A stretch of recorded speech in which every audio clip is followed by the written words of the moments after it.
C'est à Paris que la première entrepreneuse de la soirée est venue en famille pour sa rencontre avec les investisseurs. Et bonjour, c'est Nicolas de Immobilier Compagnie, bienvenue dans cette nouvelle émission. Et dans cette nouvelle émission, on va encore analyser une émission de Qui veut être mon associé. C'était peut-être la plus mauvaise des intros ever que j'ai jamais fait. Tu as le droit de dire, franchement, c'était nul, Nicolas.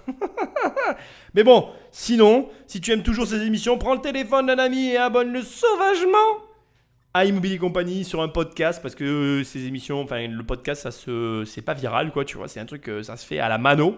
Ou alors tu prends tes petites mimines et tu me laisses des étoiles et un commentaire là où tu écoutes le podcast. Sinon tu vas sur mon site immobiliercompagnie.com, dans l'onglet livres, il y a des livres, tu cliques et tu les reçois dans ta boîte aux lettres. Sinon tu vas dans l'onglet formation, il y a une formation, tu cliques et on travaille ensemble. Je t'aide à avoir 1 million d'euros de patrimoine en immobilier. Non, c'est pas une promesse en l'air, hein, c'est beaucoup plus simple que ce qu'on peut imaginer. Où je t'aide à avoir 10 millions d'euros de patrimoine, mais là, c'est avec de l'entrepreneuriat et c'est beaucoup plus difficile que ce que tu peux imaginer. Donc, bon, tu fais ton choix, la balle est dans ton camp et on se retrouve de l'autre côté. Aujourd'hui, on va analyser une histoire familiale, c'est tout ce que je sais pour l'instant.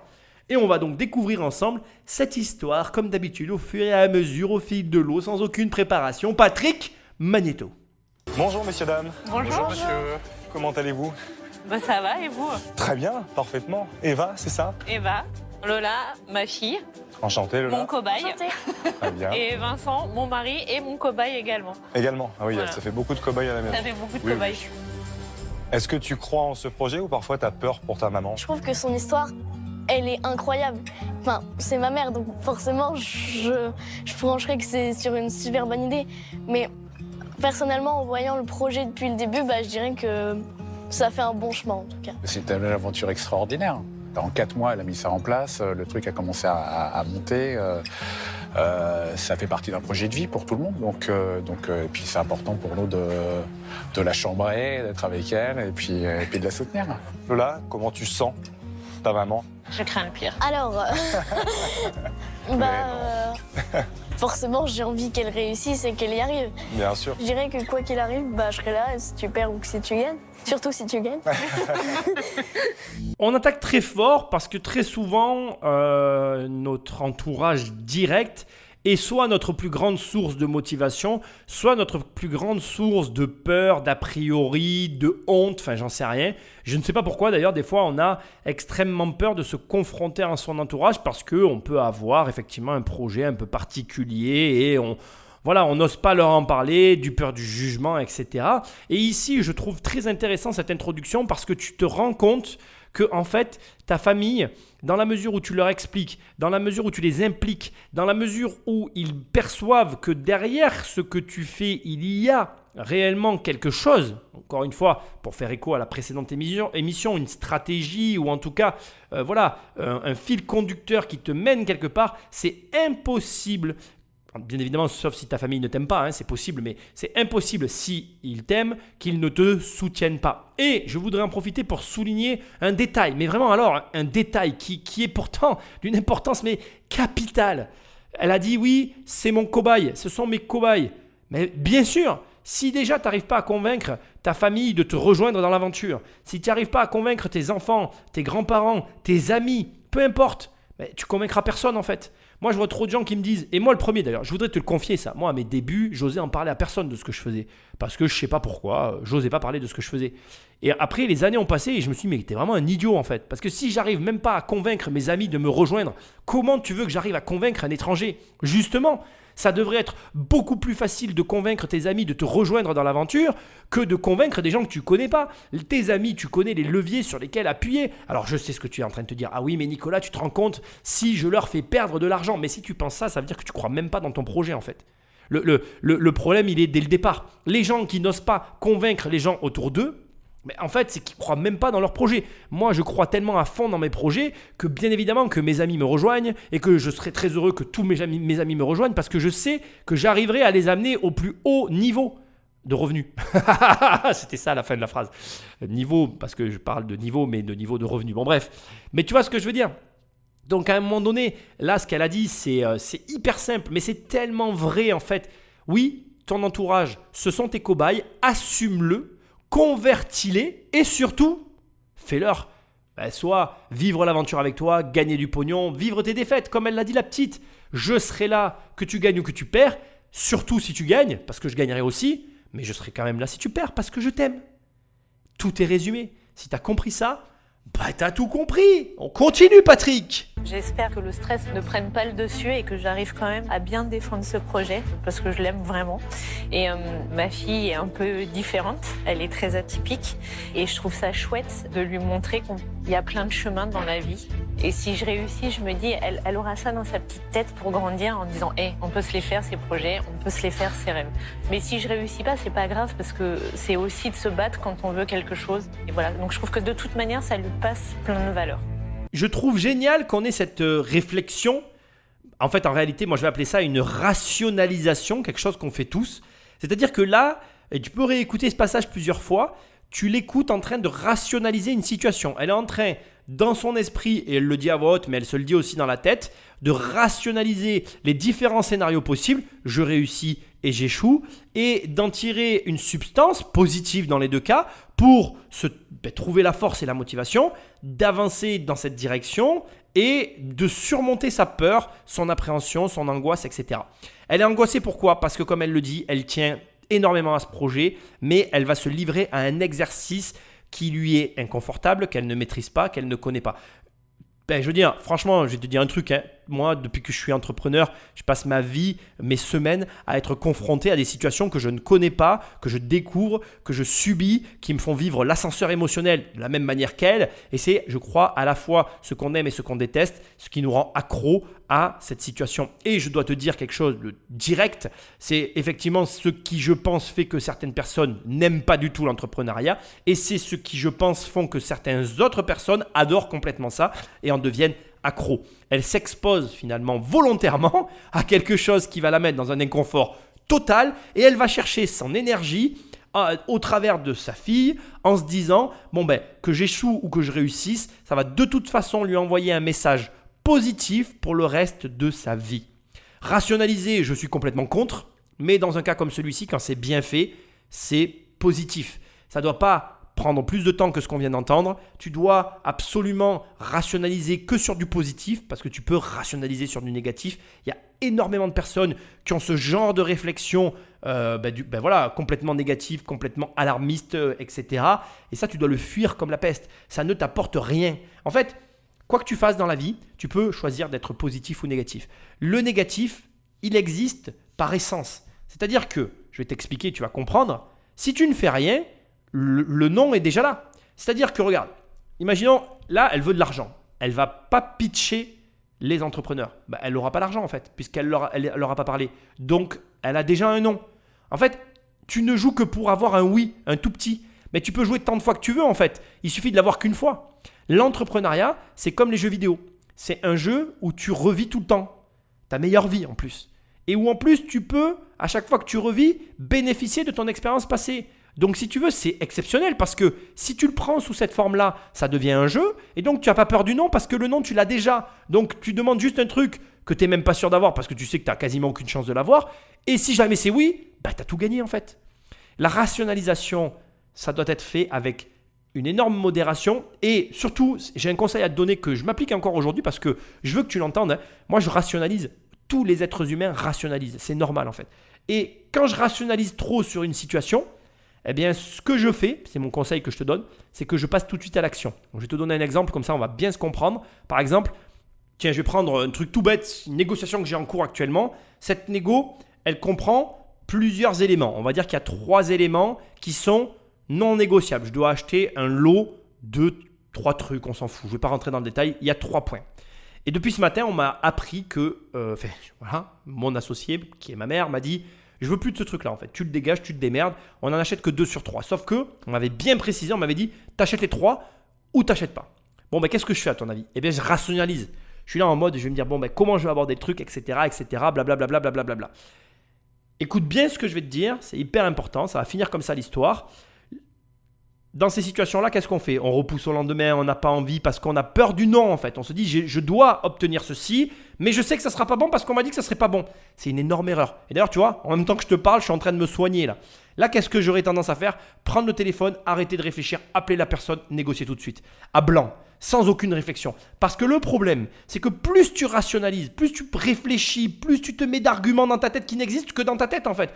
Plus tu commences à créer un blocage qui n'existe que dans ta tête, tu t'éloignes de la réalité si bien que plus tu vas laisser passer du temps, plus tu vas t'éloigner. Plus tu vas t'éloigner, moins tu seras dans la réalité et plus que quand tu vas négocier, tu ne seras pas naturel et ça va peut-être justement échouer à cause de cette rationalisation. Donc, passe à l'action, rentre, fonce, dis-toi, bon ben voilà, si c'est positif, il se passe ça, si c'est négatif, il se passe ça, allez bim, paf, j'y vais, je réfléchis pas. Tu verras, ça marche. Ça marche. Moi, à chaque fois que je le fais, ça fonctionne, pas toujours comme je veux. Bien sûr qu'il se passe des choses inattendues, inappropriées, qui me dérangent, mais on s'adapte, on discute et on trouve des solutions. Si tu es en mode solution, avec la volonté de trouver des solutions, eh bien c'est ce qu'il y a de mieux. Donc, au final, je trouve cette introduction parfaite pour te dire que c'est bien de réfléchir, il faut avoir une réflexion, il faut anticiper, préparer ses entretiens à minima, etc. Mais il ne faut pas rentrer dans des rationalisations inutiles qui génèrent des peurs, des angoisses et qui te sclérosent littéralement. On y va, on écoute sa société parce que j'ai envie de savoir. Ah, la French baguette. Ah, en tout cas, ça met en appétit. Ça tombe bien, j'ai faim. Ça va être un do-it-yourself. Ah, c'est hyper dur de faire de la baguette chez soi. Bonjour. Bonjour. Bonjour. Avant toute chose, je vais vous distribuer Mais oui, on a faim. le produit. Avant même de savoir quoi que ce soit. Avant même de savoir. Merci beaucoup. Merci. Je vous en prie. Ah bah, do it yourself. J'avais eu Justin. C'est dingue, à chaque fois que je vois Justin. Donc, on va pas la manger tout de suite, je te le dis. Un mou lapin, farine et levure. Do it yourself avec beaucoup d'a priori. Alors le do it yourself, c'est fais-le toi-même en anglais. Ça veut dire qu'en fait, c'est l'ubérisation. On fait porter sur le client la valeur. En fait, je tourne ça comme ça, mais tu vas comprendre. En gros, dans la société industrielle pré-internet, en gros, les industriels fabriquaient et livraient le produit fini et tu le payais. Et aujourd'hui, grâce à Internet, le client reçoit un meuble en kit, il l'assemble et il est content. En plus, il l'a payé. Donc, c'est ça en gros le concept de do it yourself. Ça veut dire qu'en gros, le produit, c'est toi. Enfin, c'est un raccourci ce que je suis en train de te dire parce que c'est encore autre chose. Le produit, c'est toi. Ça veut dire que ça, c'est plutôt dans l'industrie du web. Mais quand même, en gros, il y a une partie de la valeur qui est supportée par le client. C'est ça en gros le do it yourself. Et c'est intéressant parce que tu vois, il y a des a priori. Parce que tout de suite, la baguette, ça va être compliqué à faire, etc. Et personnellement, je trouve que c'est très bien qu'il y ait des a priori. On va voir, j'en sais pas plus que toi. Je voulais vraiment intervenir maintenant. Parce que c'est parfois dans les idées les plus simples, les plus incongrues, sur lesquelles il y a le plus de friction au départ, qu'il y a de façon assez étonnante les plus grosses opportunités. Je suis certain, je sais pas pourquoi, je le sens comme ça n'a pas commencé. Elle va nous surprendre. Mais genre violent, je le sens, mais... Allez, j'arrête, mais on écoute. Bien, bonjour à tous. Je m'appelle Eva Broussou. Je viens vous voir pour 90 000 € contre 15% de ma société. Oh, c'est précis. Oui. Contrairement aux apparences, je ne suis pas une boulangère. Je suis une vendeuse de souvenirs. Il faut savoir que plus de 80% des souvenirs vendus en France et en Europe sont fabriqués en Chine. Donc le premier souvenir que j'ai inventé, Made in France et qui plus est Made in Normandie, est un kit baguette pour refaire sa baguette partout dans le monde à la maison. C'est génial. C'est une super idée. Alors à l'intérieur du kit que vous avez, on peut l'ouvrir, il y a un petit sachet d'ingrédients avec lequel on mélange de l'eau et du sel. On a un petit moule pour refaire vraiment la forme de sa baguette qu'on peut mettre dans un four domestique. Qui plus est, l'emballage passe en format carte postale. On rajoute son timbre, on rajoute l'adresse, on envoie et on a un petit souvenir, une carte postale qui se mange. Alors au début, j'ai commencé ce projet dans mon salon avec les amis. Et tous les week-ends, on faisait ça, on faisait les petits sachets avec des zips, on pliait les boîtes, on faisait les moules. Et puis au fur et à mesure, les commandes ont afflué un peu de partout. Donc en fait, il a fallu industrialiser ce projet, surtout quand j'ai signé avec le Louvre. Aujourd'hui, j'ai une capacité de faire 1 million de kits par an. Sauf que une fois que j'étais prête, le Covid est arrivé. C'est pas grave. Je me suis dit que les crises pouvaient générer des opportunités. Et je me suis dit que si les touristes ne pouvaient pas venir à nous, nous pouvions aller aux touristes. Alors, pourquoi ne pas commencer l'export sur ce projet ? Je suis repartie de zéro et j'ai commencé par les États-Unis. Donc j'ai réussi à avoir un agrément, le fameux FDA. Donc j'ai commencé par des petites boutiques de e-commerce aux États-Unis. Alors aujourd'hui, j'en ai signé 3. Les 3 me demandent du réassort. Et maintenant, le but du jeu, c'est de pouvoir conquérir le monde. Et je vous attends pour venir le conquérir avec moi. Super pitch. C'est surtout une super idée, quoi. Oui. On peut la goûter votre Oui, bien sûr, j'en ai préparé une. Et puis on va en faire une ensemble aussi.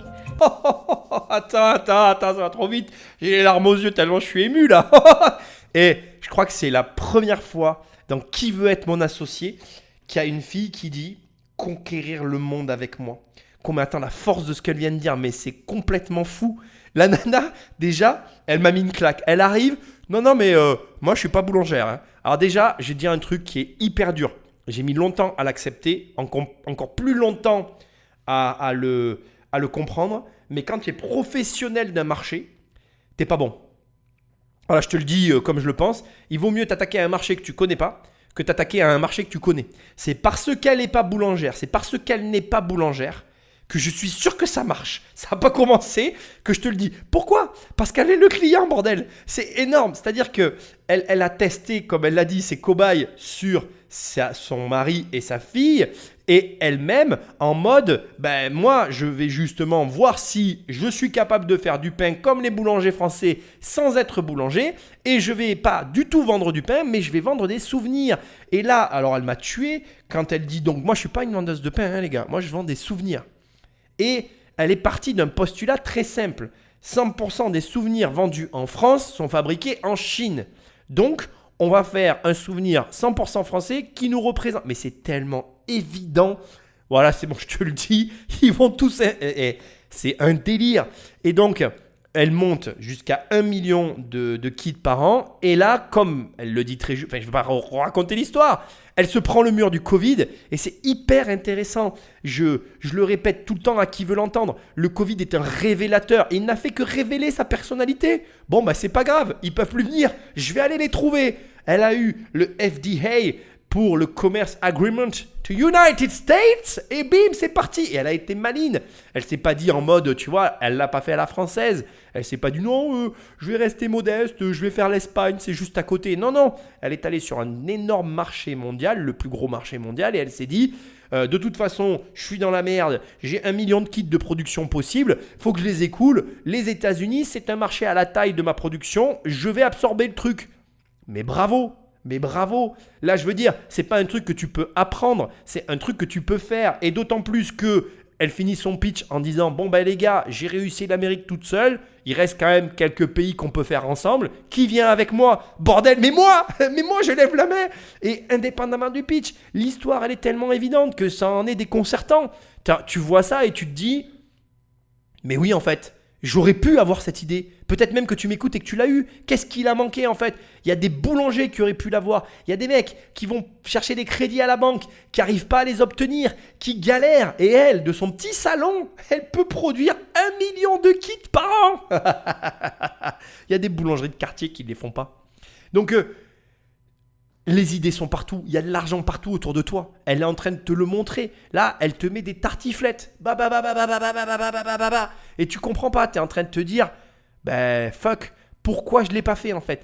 Je suis effaré de voir à quel point les meilleures idées paraissent être les plus simples. Elles sont les plus complexes à mettre en œuvre. Là, ils vont préparer le pain ensemble. Si le pain est bon, c'est gagné quoi. J'ai envie de te dire, c'est gagné. Dernier élément, parce que je veux quand même le préciser.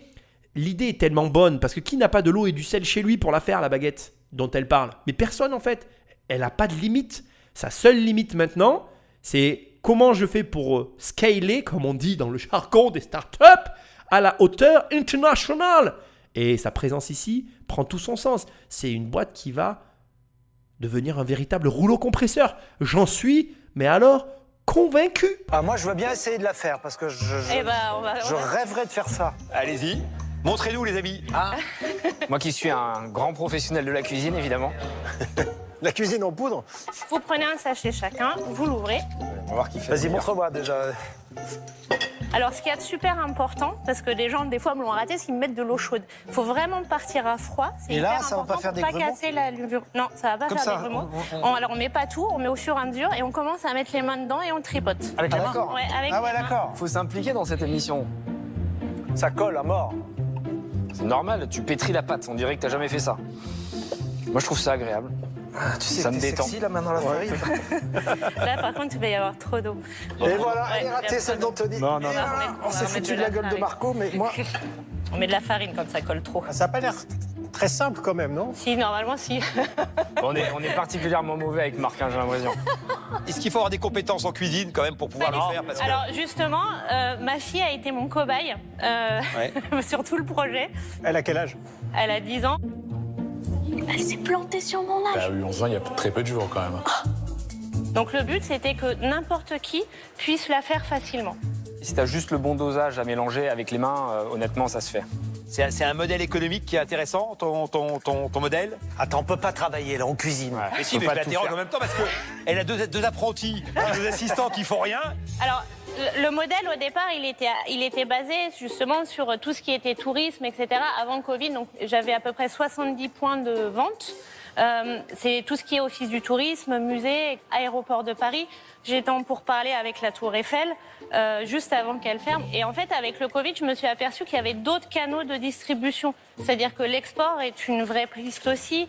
Est-ce que tu veux faire que des produits français ou aussi des produits, typiquement une pizza italienne? Alors j'ai envie de faire européen, clairement, parce que la problématique, elle est partout. La poudre devant moi, c'est de la poudre de camembert. Ça, c'est en On pourrait rush faire du camembert. qu'on peut kit. manger à l'autre bout du monde. Le gars qui fait des barres chocolatées, là, il a toujours pas fini sa baguette. Moi, j'ai grigné. Ça va sauver la Elle est prête à situation. manger. Mais moi, je suis extrêmement mauvais, donc je Non, veux dire que j'ai c'était été... pas mal. C'est vrai. C'était- ah, ouais, ouais. Le camembert en poudre, ça m'a scié. Donc elle a d'autres idées qu'elle propose. Elle avait un modèle économique qui a été perturbé par le Covid. J'ai envie de dire un petit peu comme nous tous. À ce stade, j'ai coupé, j'interviens rapidement juste parce qu'ils vont bien évidemment goûter le pain. Je maintiens, je reste sur mes positions, de l'eau et du sel. Tout le monde est capable de le faire. C'est vraiment pour moi un basique. J'ai envie de te dire, mais punaise, on aurait pu tous avoir cette idée, quoi. Mais vraiment tous, hein. En plus d'avoir fait une boîte sur laquelle t'as plus qu'à coller le timbre et à l'envoyer, c'est vraiment, mais c'est canon, quoi. Est-ce qu'on peut goûter le pain? Oui, on va manger la baguette que j'ai préparée à la maison. Putain, tu m'as pris le coton, j'adore ça. En tout cas, ça a l'odeur déjà. Elle est pas mal, hein. Et je pense que l'un des éléments de difficulté, c'est évidemment de réussir à restituer le goût de la baguette parce que votre promesse est extrêmement forte. C'est-à-dire que quand on promet donc un petit goût de France au travers de la baguette du dimanche matin, on a déjà en tête en fait des émotions. Il y a le croustillant, il y a les saveurs. Et ce que je crains, c'est que quand on le fait soi-même, on n'arrive pas à restituer ça. On sait bien que dans des pays où il y a un très gros taux d'humidité, en fait, la farine, ça fonctionne pas. Et donc vous, comment vous réussissez la prouesse de redonner ce goût? Alors c'est juste le fait que la levure prenne à basse température dans le four, à moins de 40 degrés dans un four. C'est ça qui redonne les mêmes conditions à tout le monde. Oui, c'est ça qui est la base de votre Exactement. succès. D'accord. Alors là, je suis vraiment très content qu'il y ait Jean-Pierre parce qu'il soulève un problème technique auquel j'aurais absolument pas passé, qui est hyper intéressant. Le taux d'humidité qui est différent dans chaque pays impacte bien évidemment les recettes, surtout la farine. C'est à peu près logique. Tu sais, comme un peu avec le sucre. Selon où tu trouves le sucre, des fois ça fait des morceaux. À d'autres endroits, non. C'est l'humidité qui fait ça. Enfin bref. Et c'est vrai qu'il a raison. Il cherche à valider un concept qui est hyper important, quoi que tu fasses. D'ailleurs, ce qu'il vient de dire là est encore plus important que le côté technique qu'il a mis en avant. C'est que quand tu fais une promesse à quelqu'un, il faut que le résultat qu'obtient la personne corresponde à la promesse qui a été faite. Ça, c'est un des secrets de la réussite de tous les business du monde. Quoi que tu fasses, la promesse que tu fournis doit être le résultat qu'obtient le client. Ça paraît évident, mais il y a combien de produits qui ne respectent pas leurs promesses? Par exemple, pourquoi je suis passé chez Macintosh alors que j'ai passé toute mon enfance à être sur des PC Windows? Je sais que je ne vais pas me faire que des amis en disant ce que je vais dire, mais voilà. Windows est un environnement ouvert. Bien évidemment qu'en tant qu'étudiant, ça m'intéressait beaucoup plus Windows. D'abord pour le prix d'acquisition de la machine qui me permettait d'avoir un ordinateur à moindre coût, mais surtout avec un environnement ouvert, je voyais l'avantage de pouvoir pirater, bidouiller, obtenir tout un tas de choses sans déjà forcément payer parce que j'avais pas forcément beaucoup d'argent. Et deuxièmement, j'étais plus libre de pouvoir y faire ce que je voulais. Seulement voilà, qu'est-ce qu'on attend d'un ordinateur avant toute chose? C'est qu'il marche. Or, mes PC ne marchaient jamais. Enfin, ils marchaient quand je les avais achetés, mais au bout de 6 mois, 1 an, parce que je les bidouillais, c'est sûr que j'étais la cause du problème. Mais il y avait des dysfonctionnements chroniques qui se sont vérifiés à maintes et maintes reprises. Un jour, d'ailleurs sans trop de conviction, j'ai acheté un Mac. Je me rappelle encore, ça m'a arraché la carte bleue le jour où je me suis payé ce premier Mac. Et à partir de là, certes, j'ai arrêté de faire 81% de ce que je faisais. C'est-à-dire que j'ai perdu 80% de marge de manœuvre dans l'ordinateur. Mais les 20% restants me suffisaient pour travailler et à chaque fois que j'allume, ça marche. Donc j'ai vite fait mon choix. Je me suis dit que non seulement j'étais devenu plus efficace, mais en plus l'ordinateur, lui, respectait la promesse. Et je pense, en tout cas c'est mon opinion, c'est pour ça que Macintosh, Apple marche si bien. Parce que sur une promesse très élevée, Macintosh délivre un résultat très élevé. Et c'est ce qu'on attend. C'est d'une évidence même. Et pourtant, il y a trop d'entrepreneurs qui se fourvoient sur la promesse. Au minima, et je vais quand même te donner ce dernier conseil, quoi que tu fasses, il faut que les personnes qui payent ton service, ton produit, peu importe, ils aient la sensation de ne pas avoir payé le prix. Ça, c'est un très bon curseur que tu peux te fixer. Si quelqu'un achète un de tes services, un de tes produits et qu'il se dit « j'en ai eu pour mon argent », ça veut dire que tu as largement délivré la promesse ou si jamais tu n'atteins pas la promesse que tu as fait, que tu as fournie, eh bien, tu vas au moins satisfaire largement le client par rapport à l'argent qu'il t'a donné en retour. Et c'est tout. Mais Jean-Pierre a eu totalement raison et je le salue et je t'invite à toi aussi vraiment y porter grande attention parce que c'est déterminant pour ton projet. On va parler business. Voilà, les chiffres. Alors maintenant, comment ça coûte et c'est quoi la marge? Exactement. Le kit complet, donc la boîte que vous avez, est vendu par exemple au Louvre 10 €. Moi, je le vends 5,90 € au Louvre. Hors taxe. Oui. En revanche, les sachets, je les vends 1 €. Parce qu'en fait, les gens peuvent acheter que le sachet. Au lieu de servir du moule, ils peuvent le faire dans du papier sulfurisé. Ah oui. Du coup, ça fait un prix beaucoup plus raisonnable. D'accord. Et le coût de fabrication de ça, moi, me coûte 36 centimes. Et la boîte complète? La boîte complète, elle me coûte un petit peu moins de 2 €. D'accord. Donc il y a des marges confortables. Ouais. Et vous en avez vendu combien?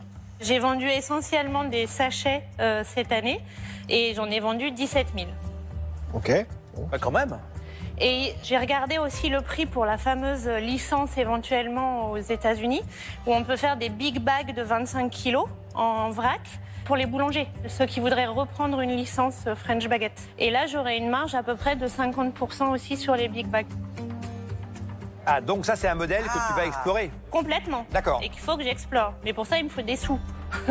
C'est pour ça que vous cherchez 90 000 €? Oui. Principalement? Oui. C'est pas tellement pour augmenter la capacité de production? Non, la capacité de production, elle est vraiment bien. 1 million de kits par an, je pense qu'on est vraiment bien. En revanche, c'est pour continuer ce que j'ai commencé à petits pas de fourmi, notamment sur l'export. Donc c'est pas pour développer de nouveaux produits? Aussi. Aussi. Pim pam boum. J'adore parce qu'elle est transparente. Elle y va cash. Elle a complètement raison. On parle d'argent, elle n'hésite pas. Elle a un projet, elle vise les US. Elle l'a bien repris d'ailleurs. Elle a amorcé les US, elle veut l'explorer parce que du coup se présente à elle tellement de possibilités que elle est un peu perdue quoi, tu vois. Et comme elle dit, il lui faut des sous. C'est génial parce que, je veux dire, je te mets de l'argent sur la table. Elle n'y est pas allée aux USA, mec. Meuf, excuse-moi, j'ai tendance à oublier. Je sais que vous êtes là aussi, les filles. Vous inquiétez pas, je vous oublie pas. D'ailleurs, la preuve, c'est une entrepreneur. Donc, tu vois, on vous oublie pas. Mais elle me scie, quoi. Elle n'y est pas allée aux USA. Elle a tout fait à distance. Donc, tes petites excuses à 2 balles, là, tu te l'écartes là où on pense tous et tu commences à te bouger les fesses, hein. Parce que La petite nénette là qu'on est en train d'écouter, elle forge le respect. Elle met les pendules à l'heure. Elle est en train de te dire un petit truc du style « Hé garçon, tu fais quoi là, hein? Pendant que j'avance moi tous les week-ends, toi t'es où? Tu vas où? Faire du vélo? T'es en boîte de nuit? » Et il y a un moment donné dans la vie, il faut choisir, tu vois. Et elle, on sait ce qu'elle a choisi. Et ça, c'est beau. Alors, effectivement, on comprend bien qu'il y a eu un pivot. Donc un pivot, c'est quoi? C'est-à-dire qu'elle était dans un axe et elle a dû se désaxer, cause Covid, hein, attention, elle a une excuse, hein, et se réadapter. Mais quelle réadaptation! Alors bien sûr, le produit de base, elle l'avait. Elle a fait ses petites marges, elle a tout calculé de son côté. Je veux dire, elle est rentable. Elle a écoulé 17 000 sachets qu'elle vend à 1 euro. Donc tu sais qu'elle a fait 17 000 euros. 17 000 euros, sauf que le sachet lui coûte 36 centimes. Donc elle a fait 6 120 euros de coût, donc 17 000 euros moins 6 120 euros. On se retrouve à 10 000 euros de marge. C'est franchement... Mais on peut dire tout ce qu'on veut. Il y en a qui vont dire « Ouais, elle gagne pas beaucoup d'argent. » Oui, mais elle a amorcé quelque chose. Aujourd'hui, le Louvre va réouvrir. Elle a sa pompe qui va se remettre en marche du revenu de départ qu'elle avait. Elle a dans les mains, en fait, elle a comment je vais dire, une entreprise qui est prête à exploser. Ça bouillonne. En gros, elle avait une casserole sur le feu qui était déjà en train de commencer à frémir, pardon. Je n'en parle plus français. Ça a commencé à frémir. Elle a foutu une deuxième casserole parce que le feu de la première s'était coupé, mais elle a toujours sa première casserole. Et quand les deux vont se mettre à bouillir, ça va exploser. Voilà, là, déjà, moi, c'est bon, j'y suis. Le portefeuille, il est levé. Je pense que ça va y aller. Parce qu'en fait, indépendamment de tout ça, le concept est bon. Elle a parlé légèrement du camembert. Je t'avoue que j'ai un doute sur le camembert. Mais en fait, en définitive, on a un mec ici qui vend de la nourriture en poudre. Elle fait ni plus ni moins que la même chose qu'Anthony, mais d'une façon différente. Donc, qui peut déjà l'aider. On a Eric qui peut l'aider à industrialiser et à optimiser le modèle du coût de revient. Et elle a l'idée de génie de proposer le symbole de la France au monde entier. Elle avait deux options qu'elle a dans sa tête, de toute façon, je le sais. Les États-Unis et la Chine. Mais c'est pas parce qu'elle a amorcé les Américains qu'elle a eu raison d'amorcer qu'elle ne peut pas aussi amorcer la Chine. Et là, Marc Simoncini, s'il met son nez là-dedans, parce que lui, il connaît très bien l'ouverture à la Chine et aux Américains, ben là, le mec, il fait juste péter le truc, quoi. Et c'est là que tu comprends le potentiel d'un truc, mais tout bête. Mais je veux dire, voilà, je ne connais pas ni l'histoire de la nana, ni comment elle en est arrivée là, mais tout le monde pouvait arriver à ce résultat-là, à cette boîte, à cette entreprise dans les mains. Ça veut dire que je ne sais pas qui tu es, je ne sais pas qui écoute cette émission, mais tes excuses, toutes les quarts où je pense, hein, il va falloir arrêter maintenant. Putain, mais quand je vois ça, ça m'énerve en fait. Je veux dire, tous autant qu'on est, on peut se retrouver à sa place. Alors qu'est-ce qu'on attend? Est-ce que vous pouvez nous parler de votre parcours avant de... Ouais. Alors, mon parcours, il est très très bizarre, il n'a rien à voir. En fait, avant, je travaillais en télévision. J'étais chef de projet et je fabriquais aussi mes propres formats un peu partout dans le monde. Et puis en fait, je suis devenue maman. Et puis il s'avère que j'ai une fille qui est ce qu'on appelle une HPI, un haut potentiel, donc qui demandait beaucoup de présence. Et mon métier était absolument pas compatible avec la petite merveille que j'avais eue. Donc je me suis dit, c'est pas grave, on va repartir de zéro et puis on va faire en sorte de construire une vraie vie de famille. Et puis j'ai passé un CAP cuisine. Et une fois que j'ai eu mon CAP, je me suis dit, j'ai envie d'entreprendre et de faire des souvenirs qui se mangent. Donc c'est votre seule activité? Oui. Et vous vous payez? Non? Peu. Pas assez. Oh, le parcours. Rien à voir. Elle a du courage, hein. Elle a du courage, un courage de fou, parce que quand tu écoutes l'histoire, tu présupposes d'une activité qui n'aurait pas connu la crise. Elle était dans un domaine d'activité très niché, qui n'a pas de... Voilà, la télévision, on aime ou on n'aime pas. Moi, j'aime pas ça, mais je veux dire, la télé, elle n'a jamais été autant regardée que pendant le Covid. On n'en parle pas, mais les chaînes de télévision, elles n'ont pas souffert du tout, quoi. Rester dans son confort, ça aurait été ce que tout le monde aurait fait à sa place. Et avoir le courage pour une enfant qui a un haut potentiel, de lâcher tout ce qu'elle faisait, de repartir de zéro, une fois d'avoir eu son CAP, de ne pas suivre, là encore, le cursus habituel et de se dire... Je rentre dans une boîte et je deviens salarié pour m'occuper de ma fille à mi-temps, blablabla. C'est magnifique. C'est magnifique. Je suis effaré par par le parcours, le courage. En plus, bon, s'occuper des enfants qui ont un haut potentiel, c'est pas quelque chose de simple. C'est des décisions difficiles à prendre pour une vie. Ça a dû coûter au couple, dans le sens où il y a dû avoir une modification d'un train de vie pour, comme elle vient de le dire, une création d'entreprise qui, à ce jour, ne la rémunère pas suffisamment, en fait, par rapport à son ancien, à mon avis, train de vie. Donc, c'est d'autant plus beau de voir ça, parce qu'il y a la vie de famille, la maman, l'entrepreneur, la femme. Et je peux que le saluer, en fait. Je peux que être impressionné face à tout ce courage. Et le courage, c'est ce qui nous manque aujourd'hui à tous. À tous. À toi, à ta famille, à tes proches. Les gens aujourd'hui n'ont plus aucun courage. Mais je le pense profondément. On est une société de lâches.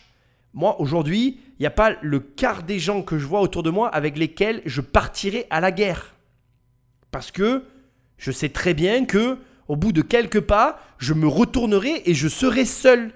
Et il y a de grandes chances, et désolé si je te vexe, mais pour que tu sois un lâche. Parce que malheureusement, aujourd'hui, la société, elle est comme ça. On est une société de lâches qui se laissons marcher sur les pieds, qui se laissons courber les chines par je ne sais quelle raison débile. Et le pire pour moi de la lâcheté, c'est toutes ces personnes qui s'assoient impunément sur leurs rêves. Tu ne peux pas être qui tu es et passer à côté de ta vie. Ta vie, elle passe. Et la passer à regarder la télé, à regarder les autres agir, à ne passer son temps finalement à rêver sa vie et ne pas vivre son rêve. Oui, je sais, cette phrase est bateau, mais elle est tellement vraie que ça n'est pas acceptable en fait. Ça n'est même pas une question de minimum ou de... Ça n'est juste pas acceptable. Arrête tes excuses, arrête tes réflexions, arrête de dire « Oui, mais ma femme ne voudra pas, oui, mais mon mari ne voudra pas. » Fuck. Voilà, tu veux aller quelque part, vas-y. Tu n'as pas l'argent, trouve-le. Tu n'as pas les ressources humaines, va les chercher. Mais arrête. Regarde cette femme, je veux dire, il n'y a rien qui l'a prédestinée à être où elle est et elle est là, elle l'a fait. On peut être d'accord, ne pas être d'accord, avoir des choses à redire, mais le projet, il est vivant, il est là. Moi, je le trouve fabuleux, ce projet, hyper original, unique.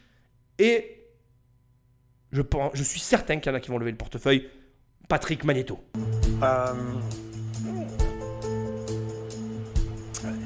Franchement, j'étais enthousiaste au départ. Je me suis dit, elle fait une baguette, elle les vend à des Chinois qui passent à Paris, ça roule. Et après, c'est devenu beaucoup trop compliqué pour moi. Vous êtes parti tellement loin. Vous n'avez pas commencé à foutre les baguettes dans les mains des Chinois à Paris, que vous êtes déjà aux États-Unis à leur faire du camembert en poudre. Et donc, j'ai peur que vous explosiez en vol et que vous alliez trop vite, vous brûliez les étapes. Et donc, du coup, je pense qu'il faut vous canaliser. Et là, moi, ça va pas être moi, parce que comme je suis incanalisable aussi, on va partir directement, on va mettre des baguettes sur Mars. Voilà. Mais sinon, je trouve votre projet formidable. Voilà, c'est la raison pour laquelle je ne vais pas pouvoir vous accompagner. C'est drôle, tu trouves pas? Est-ce que tu viens de réaliser ce qui vient de se passer là? Est-ce que pour la première fois aussi, mais c'est vraiment une première cette émission, j'investirai sur elle moi? Est-ce que tu sais pourquoi? Après ce que vient de te dire Marc Simoncini, j'investirai sur cette femme. Tout simplement parce que Marc Simoncini a une caractéristique très rare que je te recommande de cultiver, mais qui est très difficile à développer, hein, on va pas se mentir. Hein. Il se connaît très bien. Il a cette capacité à se comprendre et à se connaître, si bien qu'il est capable de déceler ce qu'il peut faire et ne pas faire.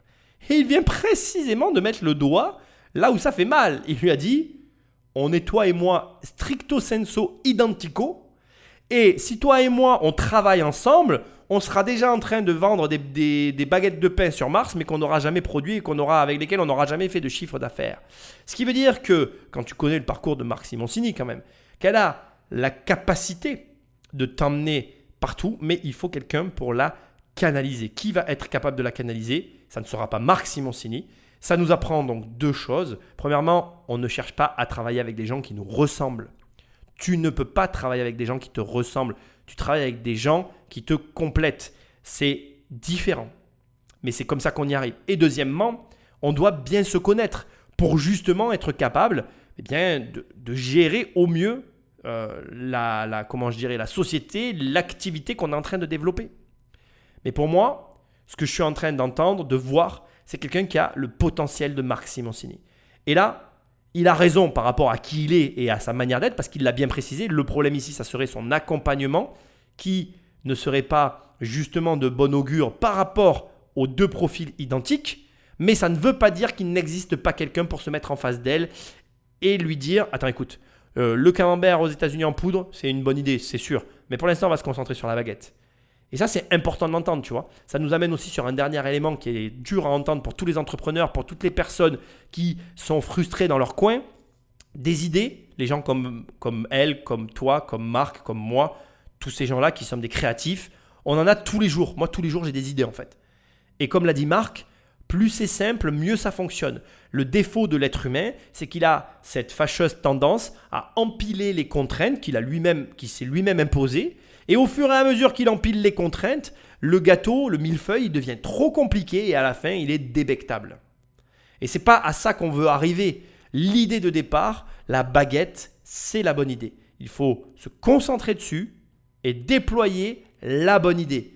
Pas s'éparpiller, optimiser au max, prendre les bénéfices et quand tout roule, là on commence à réfléchir à comment on fait. Pas avant. Je pense que c'est une très bonne idée. Je pense que vous avez fait une super bonne réalisation. Le marché du cadeau, au niveau mondial, il est juste extraordinaire. Et contrairement à Marc, je pense qu'il faut aller dans plein d'endroits, plein de produits. Il faut créer effectivement une nouvelle manière de vendre des saveurs françaises. Je suis vraiment persuadé de la puissance du modèle car il s'exporte. Et à partir du moment où on vend à l'étranger, là du coup on peut aller beaucoup plus vite, beaucoup plus loin. Et donc c'est pour ces raisons que je vais vous faire une proposition. Donc ce que je vous propose, c'est 90 000 € pour 21% des parts de votre entreprise. Ok. 21%. 21, c'est précis. Allez. Hein.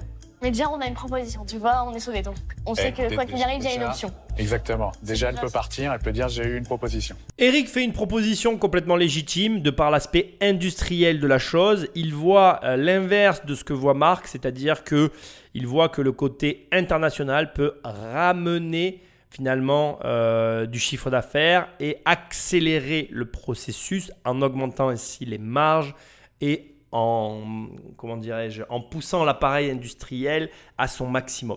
Ils n'ont pas la même vision et je pense que Eric, d'ailleurs étrangement, correspond au profil qui se marierait parfaitement avec Eva pour la raison aussi simple que Eric, ça reste un ingénieur carré, droit, qui va savoir, qui a en tout cas le potentiel de la canaliser. Je pense personnellement que ça peut être une association gagnante. Je miserais plus, mais moi si j'étais elle, je tendrais plus entre Eric et Anthony. Anthony pour des raisons aussi évidentes de maîtrise du domaine, puisque lui-même vend de la nourriture en poudre, raison pour laquelle, à mon humble avis, il va peut-être aussi se retirer parce que ça pourrait finir par lui faire concurrence, en tout cas faire concurrence à lui-même. Ou alors, ça serait une manière pour lui de racheter un concurrent et de finalement faire comme Pernod Ricard, posséder une grande et large gamme de spiritueux, si bien que le client ne serait pas à même de voir la différence entre les marques qui sont en fait finalement l'égérie d'un même groupe. Ok. Eric, c'est son mode opératoire. Il fait des contre-propositions. Il essaye de récupérer le maximum, non pas il ne cherche pas à mettre plus de capital, mais toujours à avoir le plus de parts pour garantir l'exit et limiter la dilution de ses parts en cas de levée de fonds supérieure. C'est une stratégie tout à fait cohérente qui consiste tout simplement à protéger à la fois l'investisseur qui rentre, donc des éventuels futurs investisseurs qui pourraient rentrer en face de lui en ayant un nombre de parts suffisant et en même temps de lui permettre aussi de continuer de pouvoir prendre des décisions parce qu'il garderait un nombre de parts suffisant pour justement gérer l'entreprise. Maintenant, on n'est que au premier tour. Je pense qu'il va y avoir d'autres offres. Ça corrobore ce que je t'ai dit tout à l'heure. Je suis convaincu que Marc, pour le coup, se désengage, non pas parce que l'idée n'est pas bonne, etc., mais parce qu'il ne correspondait pas au profil. On va voir ce que les autres vont dire. Mais à mon avis, d'autres portefeuilles vont se lever. Moi, j'ai une réserve sur le fait de vouloir faire trop de produits. C'est-à-dire que contrairement à eux, j'essaierai, moi, de faire la meilleure baguette du monde. Voilà. Et je pense que celui qui fera la meilleure baguette du monde, alors sera milliardaire. C'est pas la peine d'essayer de faire 50 produits médiocres ou moyens. Il vaut mieux en faire un très bon. Et j'ai envie, et là on voit les couleurs du drapeau, avec vous de défendre le drapeau autour effectivement de cette baguette. On pourra y ajouter le croissant, mais on n'ira pas beaucoup plus loin. Et surtout pas de pizza, Donc on restera focus. Moi, écoutez, votre valo, donc je la trouve aussi un peu élevée. Je vais rester sur la proposition de départ. Je vais même pas négocier, voilà. Donc 90 000 euros pour 15%. Mais je vais mettre deux conditions. Un, on fait la baguette. Et deux, je voudrais que le meunier, parce que moi je veux travailler la baguette, soit actionnaire avec nous. Et je veux qu'ensemble on travaille un produit d'une très grande qualité, qu'on soit imbattable, que les gens, quand ils vont goûter notre baguette, aient une petite larme qui coule sur la joue de bonheur. Et voilà l'émission qu'on va remplir ensemble. J'irai avec lui, perso. C'est vrai? Je trouve qu'il a raison. Je découvre aussi Jean-Pierre au fur et à mesure des émissions. Bon, j'ai plus Madame en rouge, mais c'est pas grave. J'aime beaucoup le discours qu'il vient de tenir. J'ai tendance, avec l'âge, à défendre moi aussi le monoproduit. Beaucoup d'entrepreneurs choisissent des axes en diversifiant leur gamme.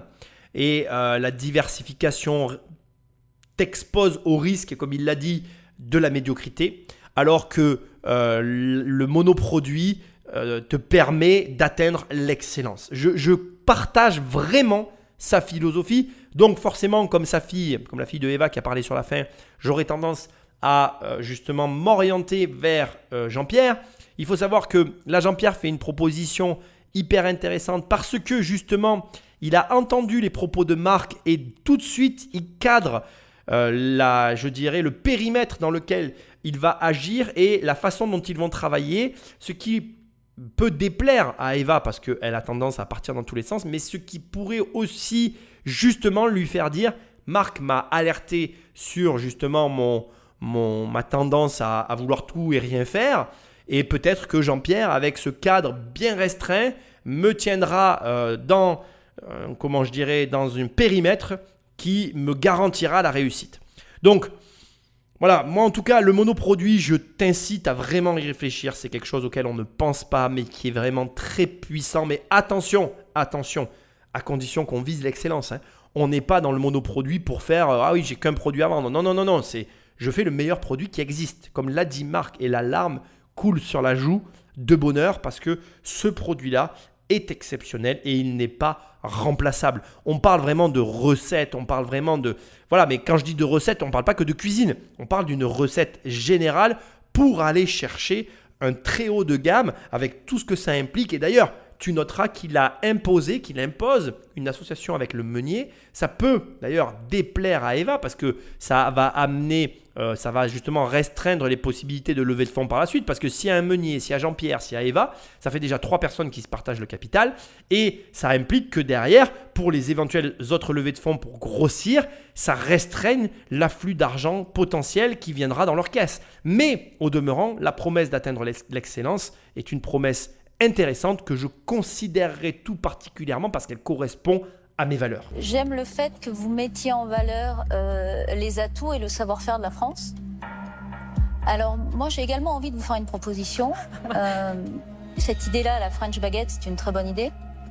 Je pense qu'aujourd'hui vous n'êtes pas allé forcément encore au bout et que l'important c'est déjà de faire un succès de cette French Baguette pour pouvoir après, une fois que ça s'est consolidé, pouvoir aller au-delà au fil de vos envies. Alors, moi, je peux vous apporter de la gestion, parce que c'est quelque chose que je sais faire, gérer des entreprises. Et je peux vous apporter également un canal de distribution via l'hôtellerie authentique et haut de gamme. Et la clientèle de ces hôtels est représentée à peu près par 80% de clientèle étrangère. Donc voilà, donc pour cette raison, je vais vous faire une proposition. Moi, je propose de vous apporter 100 000 euros parce que je pense qu'il y a quand même des choses à faire dans votre entreprise et qu'il faut un peu d'argent. Mais je vous demanderai en revanche 20% du capital. Comment fais-je choisir? Surtout que sur le tourisme, moi je peux rajouter beaucoup de choses que j'ai pas dites dans ma capacité évidemment à développer. Mais c'est trop tard. Ah d'accord. Notamment les tours opérateurs chinois, mais c'est trop tard. Bon, tu peux pas le voir parce qu'on est dans un podcast, mais la tête de Eric est drôle parce qu'il a parlé en premier, il s'est fait laminé comme au bowling, pardon. Sauf que c'était lui la quille. Bon, Delphine fait valoir ses arguments. C'est la première fois qu'elle se positionne dans l'émission.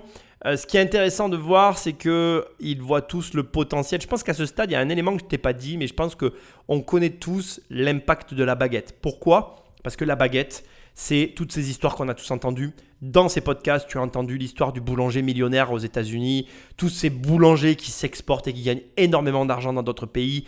On sait tous que la France est représentée par le pain c'est la France. Quand tu arrives à faire du pain à l'étranger, tous ceux qui le font arrivent à se faire des mini-empires parce qu'ils gagnent énormément d'argent. Ça fait partie des symboles de la France. De la même manière que LVMH a construit sa fortune sur des grandes marques françaises, on sait tous ce que représente le croissant, le pain au chocolat et la baguette. Et donc là, on touche à l'âme du français et le français se réveille et tout le monde sort son portefeuille. Je trouve que c'est très marrant quand on voit un Marc Simoncini qui se retire d'entrée de jeu sur ce marché-là, parce que justement, ça nous montre peut-être aussi un truc assez fou de la situation en fait. C'est-à-dire qu'on a dans ce panel d'investisseurs que je vois, qui est pour moi le plus expérimenté, c'est Marc, mais on voit aussi d'ailleurs de façon très drôle que comme on touche à un symbole et quelque chose qui se vend, mais franchement, je pense que tous les Français qui ne voyagent pas n'ont pas conscience de ce que représente la baguette pour les étrangers. Donc, le fait que Marc ait l'habitude de l'international l'a fait se retirer pour diverses raisons. Et c'est les raisons qui poussent les autres à surenchérir. Et je m'attends, après Delphine, comme vient de le faire Jean-Pierre, à ce que Anthony renchérisse encore par-dessus tout ça. Ça va être l'escalade, puisque de toute façon, Anthony est dans la nourriture en poudre. Donc, à mon sens, il va aussi y aller. Il n'y aura que Marc qui ne va pas y aller, qui va être au milieu. Juste un petit mot sur ce qu'a fait Delphine. Elle a eu raison de mettre en avant son hôtellerie, sa marque d'hôtellerie, parce qu'elle a un réseau de distribution qui vient s'ajouter au réseau de distribution que possède déjà Eva. Donc pour elle, c'est simplement de l'économie d'échelle. C'est même pas un investissement en fait. Elle va faire, Delphine, exactement comme moi. Moi, j'aime bien, j'ai une façon de parler avec mon argent qui est très simple. Moi, quand je jette l'argent par les fenêtres, c'est parce qu'il tombe dans mon jardin. Et là, Delphine, elle vient juste de faire ça en fait. La manœuvre de Delphine, c'est je vais racheter finalement un fournisseur que je vais incorporer à mes hôtels. Comme ça, quand je vais jeter l'argent par les fenêtres de mon hôtel, il va retomber dans mon jardin. Et il va valoriser une autre de mes entreprises. Ça s'appelle de l'argent par ricochet, de l'économie d'échelle. Appelle ça un petit peu comme tu as envie. C'est très malin. Sa proposition, elle est légitime, logique, financièrement viable. Et si elle l'a choisi elle, elle aura tout gagné, Delphine. Mais aussi Eva. Il reste le meilleur pour la fin, évidemment. Le spécialiste des marques. Non, ça me parle évidemment ce sujet parce que c'est de la nutrition, c'est de l'alimentaire. Tous les arguments qui ont été donnés là jusqu'à présent, il faut faire de l'hôtellerie premium, il faut faire la meilleure baguette, on ne sait pas en fait. C'est le marché qui va décider. Là, on parle à du touriste de masse. Le but, c'est de faire du chiffre. On sait qu'en général, il y a 1 ou 2 achats maximum. Donc avoir le meilleur produit du monde ne te sert à rien puisque le client ne revient pas par nature. Ce que tu dois réussir à trouver, c'est l'équilibre parfait entre qualité, branding, marketing, émotion. Et ça, c'est quelque chose, évidemment, qu'on pourrait potentiellement t'apporter si on venait travailler avec toi. Chez Feed, on a également des ingénieurs agroalimentaires spécialisés dans la production de poudre. Et donc, on a toute la chaîne de valeur, on a les meilleurs copackers, on a les meilleurs ingénieurs, on a les meilleurs scientifiques à disposition qui savent comment maîtriser, que ce soit les matières lyophilisées ou les matières poudreuses, de manière à pouvoir les optimiser pour le goût et aussi pour le prix. Donc, je vais te proposer 100 000 €. Non pas pour 20% comme Delphine, mais pour 17%. Oh la vache. Oh putain. Et je sais que c'est une proposition que tu pourras pas refuser puisqu'elle est mathématiquement meilleure que toutes les autres. Ah bah non, puisque moi j'ai accepté la sienne. Oui, mais il a rajouté 10 000 € lui. Et l'argent est important.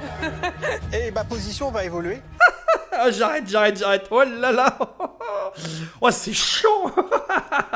Alors là, j'adore. Moi, je dois. Alors là, on va repartir dans un truc énorme.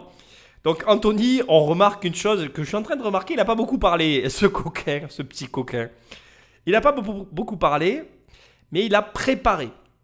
Ça, c'est quelque chose que tu dois apprendre à faire. C'est très puissant ce qu'il vient de faire.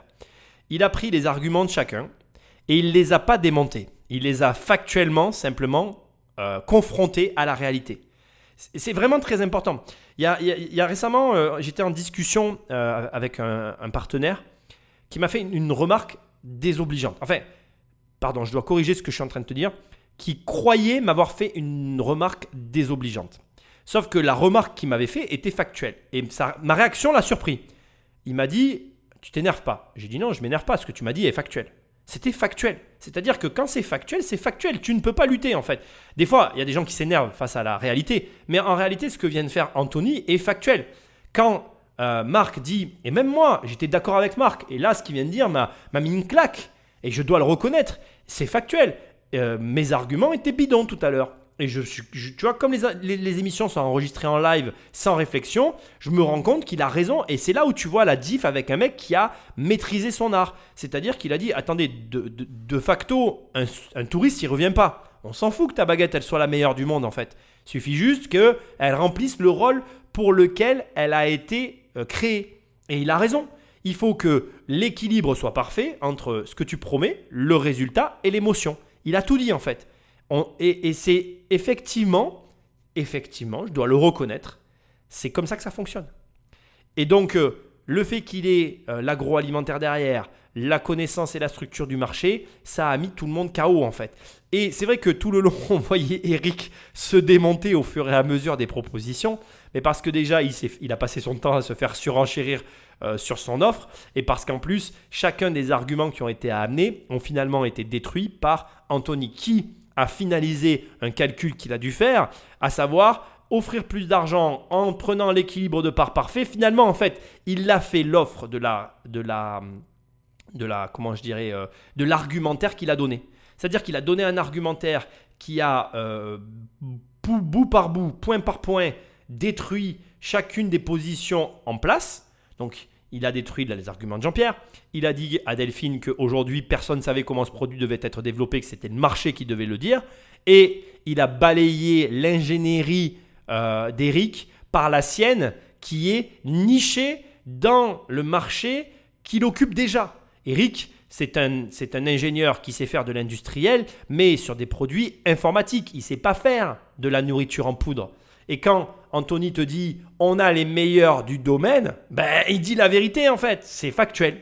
Donc, il a fait une offre en concordance avec la situation et il a envoyé un message à Eva qui dit que tu ne peux pas refuser mon offre en fait, c'est la meilleure de toutes. Et après, avec ça, elle doit se débrouiller. Donc, on va voir ce que va dire Eric, mais je veux que tu vois que les approches comme ça qui peuvent être dérangeantes, moi je comprendrais par exemple que Eric soit agacé de la situation. En tout cas, il ne peut pas être en colère parce que justement Anthony a su actionner les bonnes manettes et mettre les doigts là où il fallait. Franchement, j'ai envie de dire perfect, il n'y a rien à dire, bravo à lui, on va voir la suite. Ah, d'accord. Ah. Tu sais que les gens qui sont obligés de se relancer alors qu'ils ont fait une première offre et qui voient qu'ils ont visé beaucoup trop bas, ça te montre leur vrai visage dès le début. Et qui est-ce qui a bien voulu parler en dernier? C'est Anthony, parce que comme ça, il n'a pas voulu prendre de risques. Donc, évidemment, je vais revoir mon offre parce que je vois qu'il y a de l'intérêt. Je vais proposer donc du coup 100 000 euros, donc pour 17%. D'accord, je vais m'aligner avec ce qui est proposé par Anthony. Tu as toutes les possibilités entre les mains, mais c'est plus les maths maintenant qui vont jouer, c'est ton émotion, c'est ton cœur. Merci en tout cas pour ces propositions et je reviens vite. C'est ça. À tout de suite. Merci, à tout de suite. L'échange est virulent. J'ai coupé juste avant. Je veux quand même t'expliquer ce qui se passe. Eric a quand même tenté de recentrer la situation et il a eu raison en signalant que Anthony a parlé en dernier. En matière de négociation, c'est pas celui qui parle en dernier qui a raison, mais celui qui parle en dernier, comme tu l'as vu avec Anthony, il a une vision panoramique. Et donc mathématiquement, logiquement, appelle ça comme tu veux, c'est normal qu'il puisse faire la meilleure proposition en fait. Parce qu'il a laissé parler tout le monde, il a pu évaluer ce que chacun a dit tranquillement sans dire un mot, tout préparé comme je te l'ai signifié tout à l'heure, se positionner comme étant la meilleure offre et laisser sous-entendre qu'il allait ratiboiser tout le monde. Eric reprend la balle au bon en se repositionnant direct sur la place d'Anthony et en signifiant à Eva, en lui disant « Voilà, j'ai quand même parlé en premier, il n'y avait pas d'intérêt quand j'ai commencé, tout le monde est parti sur la folle enchère. Il faut que tu saches que quand même, quand il y a des enchères comme ça sur quelque chose, après il y a une émotion qui se crée, qui est humaine et qui fait que tu veux la chose en question, tu la veux encore plus parce que d'un coup, tout le monde veut la même chose et donc on est dans l'offre et la demande. Le prix monte quand l'offre monte. Donc tu es en train de vivre ni plus ni moins ce qui peut se passer sur un marché immobilier, sur un marché d'actions, enfin sur tous les marchés du monde tels qu'on les connaît. Et il te faut entendre, mais vraiment entendre, que ce qu'on est en train de vivre là est une réalité. C'est une réalité qu'on ne peut pas nier en fait, qu'on ne peut pas mettre de côté, qu'on ne peut pas balayer de la main. Et ça n'est pas une folie, c'est juste que, comme je te l'ai dit tout à l'heure, tout le monde connaît une histoire autour de la baguette, autour de la boulangerie. Et quand tu es face à quelque chose comme ça dans lequel tu crois, tu as envie d'en être, tu as envie de la vivre l'aventure. Tu ne veux pas laisser passer ta chance. Tu es comme Ray Kroc qui découvre McDonald's. Il n'y a qu'un idiot qui passerait à côté de McDonald's sans en cultiver le potentiel. Donc là, on va voir ce qui va se passer. Mais cette espèce de combat, et d'ailleurs tu ne le vois pas, mais on sent vraiment qu'il y a un agacement, pas méchant d'ailleurs, mais un agacement entre Eric et Anthony, parce que Eric dévoile un peu la méthodologie, le process d'Anthony, et Anthony lui veut simplement la rattirer vers lui pour des raisons au départ qu'il pensait être factuelles, et d'ailleurs il finit avec l'émotion. Il dit au final c'est son émotion qui choisira puisque les chiffres s'alignent. C'est tout ce qui lui reste. Mais ça montre qu'il avait une stratégie qui vient d'être balayée par Eric. Et maintenant, on va voir comment Eva va réagir à ça. Il va falloir qu'elle fasse très attention parce que déjà, tu vois, entre Eric et Anthony, il y a une espèce de compétition. Et par exemple, je pense que de façon très complexe, je peux me tromper, mais ça va être difficile de les faire s'associer. Parce que sur un projet comme ça, où il y a un potentiel énorme, ils risquent de vouloir être seuls aussi. Et ça, c'est un paramètre à prendre en compte. Je te dis ça pourquoi ? Parce que vraiment, j'ai senti un agacement d'Anthony vis-à-vis de la réflexion de Eric et de l'alignement de son offre. Et je pense qu'Anthony a peut-être envie d'être seul sur le projet. Je pense, mais je peux me tromper. Ah, il est bon, là, Anthony. Il est coriace, hein. Il y a une bonne idée. Et puis, elle est vraiment authentique. Je trouve qu'elle a une belle énergie. Bien sûr, tu vois qu'elle n'est pas dans les cases des startups habituelles, mais qui a une envie de faire. Ça peut être énorme. Ça peut aller hyper vite. Tu penses qu'il va gagner, lui? Je sais pas du tout. Je sais pas du tout. Je pense qu'il a marqué beaucoup de points, le Anthony. T'as vu que c'est moi qui l'ai regardé en dernier avant de partir. C'est comme quand tu vas tirer un penalty, tu regardes toujours le côté où tu vas aller. Hein. Bah ouais, enfin parfois tu tires de l'autre côté. Hein. Ouais, mais si tu tires dans l'autre côté, tu le loupes en général. Il n'y a pas de règle, il n'y a pas de règle. Bon, ils en sont à se demander de quel côté le penalty va être tiré. J'aime beaucoup la réponse de Marc qui doit être le mot de la fin sur ce sujet-là. Et dans la vie en général, il n'y a pas de règle. Et l'être humain est irrationnel, il ne faut pas l'oublier. Il ne faut pas que tu crois que, même si moi j'ai tendance aussi à croire que c'est vers Anthony qu'elle va se diriger, la surprise peut être créée sur des détails. Il suffit que l'amour de la baguette, tel que l'a décrit Jean-Pierre, soit partagé ou qu'elle le ressente comme étant partagé pour qu'elle s'oriente vers Jean-Pierre. Pour la petite info, à ce stade, donc je suis sur son site, ça s'appelle la French Baguette. Je trouve que le nom est terrible. Franchement, moi je suis bluffé de... Vraiment, je suis vraiment bluffé de ce que je découvre là. C'est clairement, ça, comme dit Anthony, je suis d'accord avec lui, ça peut aller très vite. Je reste convaincu que c'est à la portée de tout le monde de créer ce type d'entreprise et que vraiment, à mon sens, celui qui va rentrer dans l'affaire va faire exploser la start-up. Et d'ailleurs, c'est intéressant de voir que Anthony a souligné un point que je trouve rigolo. Il dit elle n'est pas dans la mouvance de la Startup Nation, elle n'est pas dans le profil des gens qu'on voit d'habitude, elle est authentique. Et ça te montre aussi qu'il ne faut pas chercher à être qui on n'est pas. Il ne faut pas chercher à se pervertir pour de l'argent ou pour je ne sais quelle raison saugrenue. Restez vous-même et menez vos projets tels que vous les entendez. Oui, l'argent c'est important, oui, l'argent est au cœur du débat, mais tu le vois bien, là il s'est passé un truc au-delà de ce qu'on peut imaginer qui fait qu'elle a plu à tout le monde et au final, je ne suis plus du tout certain de la finalité. Je me demande comment tout ça va se finir, mais je suis très, très, très surpris de cette émission, de ce qu'elle véhicule et je crois que ce qu'elle avait dit au départ, Eva, est réellement ce qui va devoir rester, c'est-à-dire qu'elle parte avec de l'argent ou pas, eh bien, elle aura tout gagné de toute façon parce qu'elle vient de te montrer que de chez toi, avec finalement peu d'expérience dans un domaine, eh bien, tu peux créer une société qui enjaille bien plus de personnes que ce qu'on peut l'imaginer, des personnes telles que ces grands entrepreneurs qu'on a devant nous et qui sont capables de mobiliser beaucoup d'argent, de ressources pour t'amener à un autre niveau. Et je crois que tout est possible. Et que si tu as un rêve, vraiment, j'espère que tu repartiras de cette émission avec l'idée claire que tu peux l'accomplir, le mener et aller au-delà de ce que tu imagines. J'aime bien mon petit compte. Alors merci d'avoir pris le temps de la réflexion. Vous avez à la fois à comparer 4 offres financières et puis aussi 4 projets qui sont presque tous différents et 4 personnalités qui pour le coup sont vraiment différentes. Donc je résume moi juste la partie financière. Eric a proposé 17% pour un investissement de 100 000 euros, Jean-Pierre 15% pour un investissement de 90 000 euros, Delphine 20% pour un investissement de 100 000 euros, et enfin Anthony, qui est donc évidemment très original, 17% pour 100 000 euros. Maintenant, on écoute votre décision ou vos questions éventuelles. Alors ça va être une question en fait, c'est pas encore une décision. Moi je suis très intéressée et par l'offre de Delphine et je suis également très attirée par la proposition d'Anthony. Encore un râteau quoi. On t'enverra une baguette, t'inquiète. Non, c'est pas un râteau parce que ça m'a beaucoup touché ce que vous m'avez dit.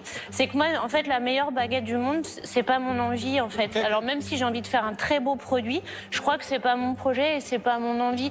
Donc, ne deviens pas concurrent pour autant. On pourra trouver des solutions. Et j'ai été également très touchée par toi. En termes d'énergie et de caractère, on aurait pu s'apporter des choses. Surtout, tu aurais pu m'en apporter. Mais je pense que c'est le cœur de métier qui est pas tout à fait le même. En revanche, Anthony et Delphine, j'arrive vraiment pas à choisir. Et je me dis, est-ce qu'il n'y a pas un moyen qu'on trouve une proposition où vous rentrez tous les deux ?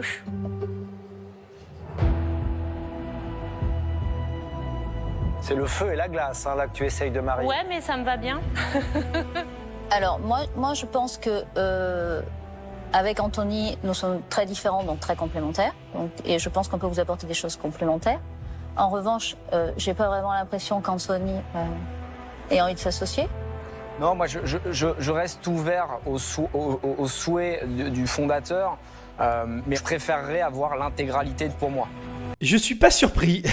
Tu vois, tout à l'heure, quand je l'ai vu réagir à comment dirais-je, à la réponse d'Eric, enfin comment dire, c'était même pas la réponse, au commentaire d'Eric sur son offre, je sens Anthony vraiment, je pense qu'Anthony c'est moi je te l'ai dit dans une autre émission, pour moi c'est un frère de misère, je vois vraiment, je pense, pas le cerner, c'est prétentieux de dire ça, je suis pas quelqu'un de prétentieux, on cerne pas les gens, on les connaît jamais vraiment, même des gens avec qui tu vis, tu connais jamais vraiment les gens, mais il y a des petites choses que je commence à percevoir chez ce personnage, que je trouve intéressantes d'ailleurs.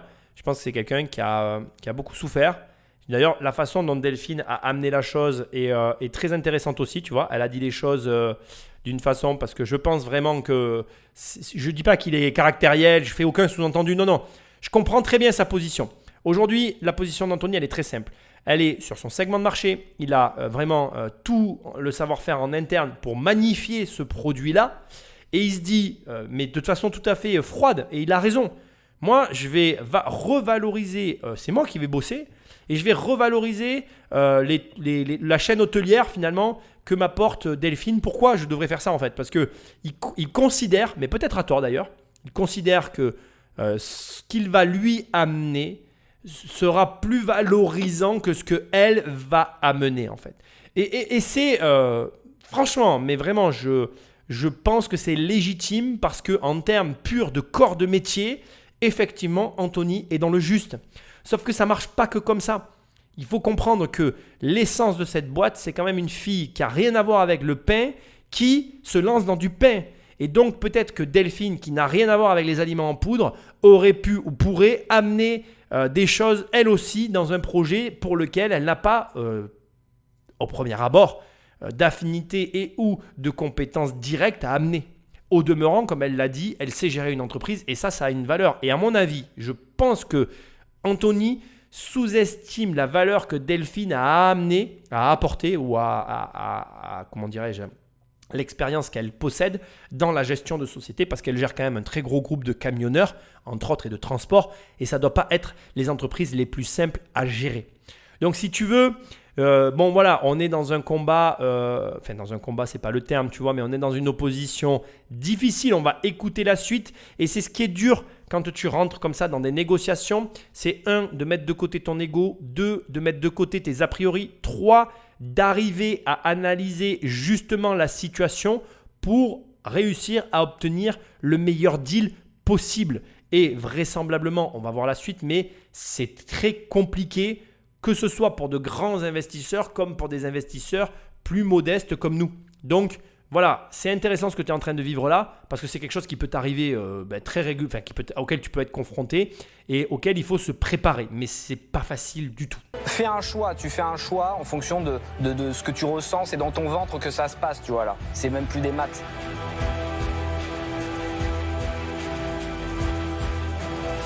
Alors moi, je vais vous faire... Est-ce que j'ai le droit de faire une autre proposition? Bien sûr. On va jamais s'en sortir. Alors, moi, je pense que vous avez vraiment... vous avez tous les ingrédients pour réussir et donc que vous méritez d'avoir 2 investisseurs complémentaires. Donc, vous avez proposé une association. Donc, moi, je veux bien m'associer. Donc, comme Anthony n'a pas trop envie de s'associer avec moi, je vous proposerai de faire une association avec Rick, s'il est d'accord. Parce que je pense qu'on peut apporter des choses complémentaires tous les deux. Du coup, on peut vous donner une vraie accélération. Alors là, c'est un cas inédit, j'adore l'idée. Bah écoute, moi je serais ravi de travailler avec toi. C'est la proposition numéro 67. Alors je la note. On peut faire 200 000 pour 34. Donc après, c'est à vous de décider. Ou alors tu prends 100 000 euros pour 17%, qui est une meilleure proposition mathématique. Hein. Je veux dire, tu as plus d'argent et tu te dilues moins.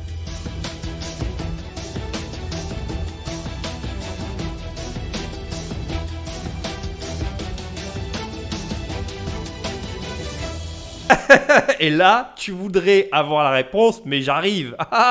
Mais arrête, Nicolas, putain. Non, j'interviens parce qu'il vient de faire son erreur. Voilà, je sais déjà, là, j'ai pas besoin de voir la suite. Je pense d'ailleurs que c'est le point chez Anthony qui me turlupine le plus. La vie n'est pas un tableur Excel, la vie n'est pas une équation. Il est campé sur ses positions alors que Delphine a ouvert la porte largement, mais elle a su rebondir, elle a compris en fait. Et c'est très paradoxal parce que Anthony est le premier à dire c'est le marché qui a raison et il n'est pas capable de voir en face de lui une personne qui clairement lui dit moi je voudrais 2 associés en fait. Et elle avait choisi, il aurait pu être le 2e associé. Et tu vois, ça fait plaisir de voir que même à ce niveau-là, tu peux faire ce genre d'erreur. Tu peux ne pas être, suffisamment observateur pour entendre, ou en tout cas pas assez à l'écoute pour entendre ce que te dit ton client, la personne en face. On est réellement dans un rapport acheteur-vendeur, tu vois. Et il y a des demandes qui sont formulées. Et Delphine, je suis certain qu'elle les a mieux captées que Anthony. Parce que Delphine n'est pas... autant mathématique, elle n'est pas autant hermétique, elle n'est pas aussi froide. Je reprocherai un petit peu cette froideur, mais c'est une carapace. Je pense que j'en suis même convaincu. Je suis convaincu qu'Anthony n'est pas comme ça, mais dans les affaires, il est dur parce qu'il a eu une vie dure et que donc du coup, il sait ce qu'il veut. Et c'est très bien parce que c'est une énorme qualité, mais il y a des moments malheureusement, comme je l'ai déjà répété plusieurs fois, l'être humain est irrationnel et ça n'est pas la rationalité qui l'emportera toujours.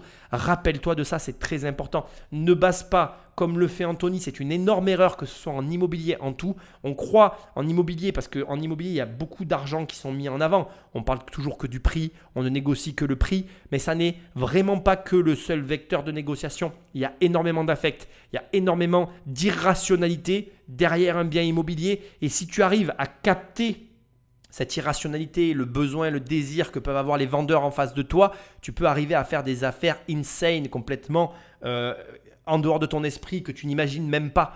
Et donc là, vraiment, je suis certain, quand Anthony a dit « ma proposition, elle est mathématiquement meilleure », il s'est coupé le pied, il s'est coupé les jambes.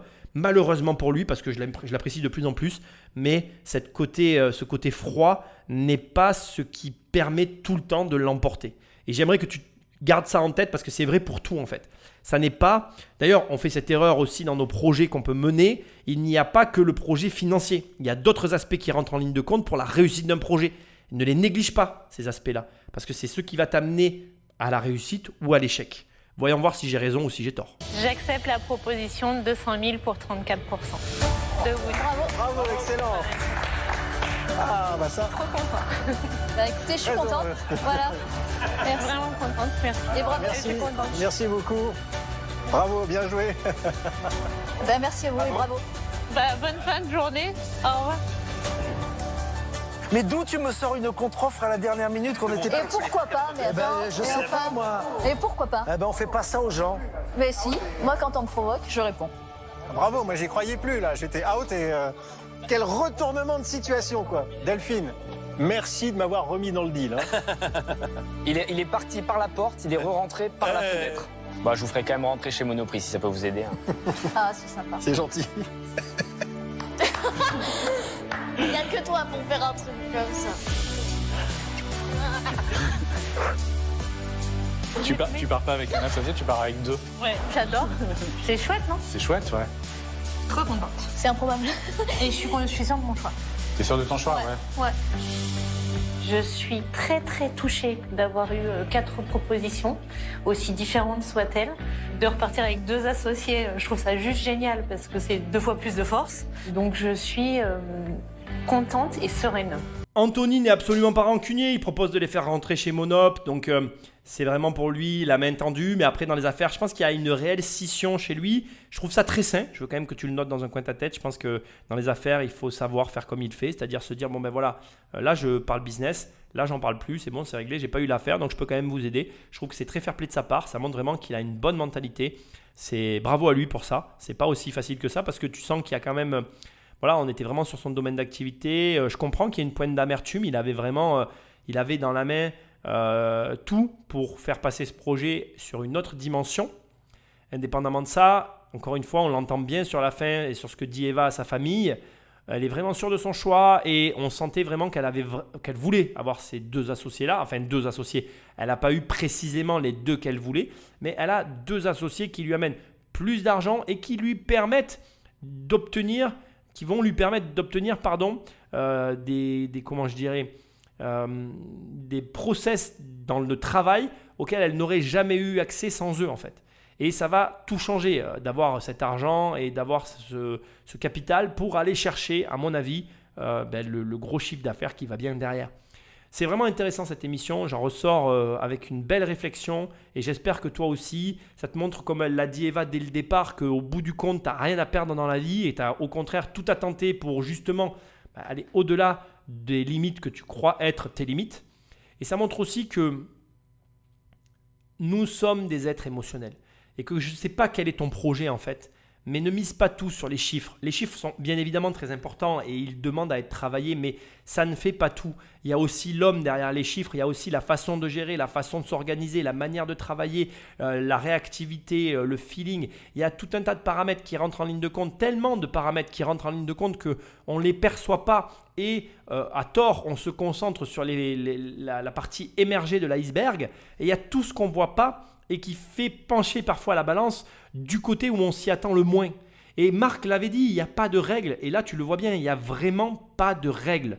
Arrête de te fixer ces espèces de limites qui sont celles que tu t'es toi-même imposées en fait au bout du compte.